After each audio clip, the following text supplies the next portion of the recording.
How to transfer money from Truist Bank.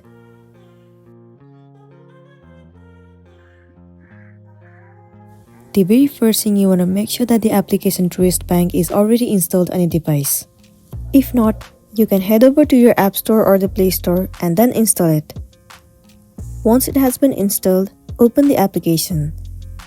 Enter your login credentials, as in your user ID and the password of your account that you have created before, and then click on Sign In. Once you are logged into your account, at the bottom, click on Transfer Pay, and then click on Transfer Money and Pay Truist Bills. In the From section, you have to select your specific account. Simply choose the primary checking for now. And in the To section, you have to enter the account that you want to transfer the money. Now simply enter the amount that you want to transfer, and then click on Continue at the bottom. Once you are done, now click on this transfer, and then you'll be good to go.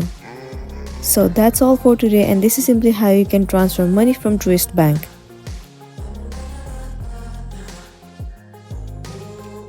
Make sure to smash the like button and consider subscribing if you found this video helpful. We'll see you in the next one.